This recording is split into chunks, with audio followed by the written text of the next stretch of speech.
What's up guys, the Snowman here, and today I've got an instructional video talking about how doubles rankings work on both the ATP Men's Tour and the WTA Women's Tour.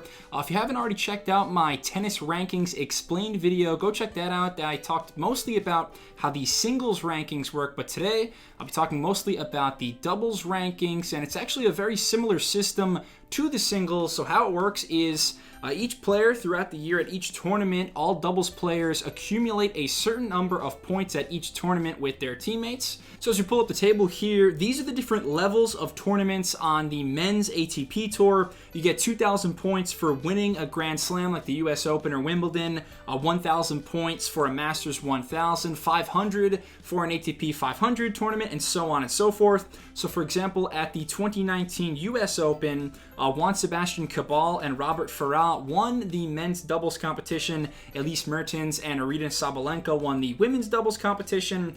All four of those players individually received 2,000 points for their doubles ranking. And I say individual because this is an example of the most up-to-date WTA doubles rankings. So even though a pairing like Shea Su Wei and Barbara Strycova play most tournaments together as a doubles team, Shea Su Wei actually has 90 more points currently than Strycova. That means she must have played a couple of other tournaments with a different doubles partner. That's why Strycova didn't get those points. And just like as we talked about with the singles rankings, the doubles rankings are based off of a 12-month snapshot. So Robert Farah is currently at the top of the men's doubles rankings because he has accumulated the most points over tournaments taking place in the last 12 months. Farah also owns the tiebreaker over Cabal, his usual doubles partner, because he's played in fewer tournaments over the past year. Cabal must have played one with another. Now, where we will see doubles teams ranked together is for the ATP and WTA final standings, also called the Race to London, or on the women's side, the Race to Shenzhen.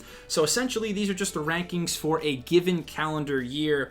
This is the 2020 WTA Race to Shenzhen as it stands right now. Strycova and Shea Su Wei at number 1 because they've won the most points together. The top 8 doubles teams each year qualify for the WTA year-end finals in October. Same thing on the ATP side then. Ram and Salisbury, the current top team for the 2020 season. Top 8 teams will qualify for London in November. And one fun fact about the Race to London standings or the Race to Shenzhen standings, you could technically have one player on it with 2 different partners. So for example, in the year 2018, the Bryan brothers were having a great season as usual. They accumulated over 4,000 points together, but then Bob Bryan got injured. So then Mike Bryan, he played the rest of the year with a new partner, Jack Sock, and Mike was able to qualify with Jack as well. So technically, Mike qualified twice in 2018 for the ATP year-end finals, but these are the rankings where you will see pairs of names together. And finally, I want to say a quick note about seeding for doubles tournaments. So as we pull up the doubles rankings again, since they're done individually, how do we determine seeds at tournaments like a Masters 1000 event? Well,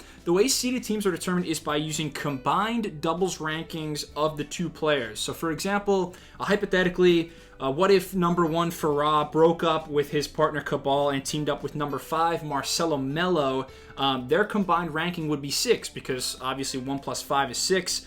Then say if number 2 Cabal and number 3 Mahou were a team, 2 plus 3 is 5, so they would have a combined rank of 5. That means if those 4 guys, if they were each playing in the same tournament, Cabal and Mahou would actually be the number 1 seed at that tournament. Farah and Melo would be 2.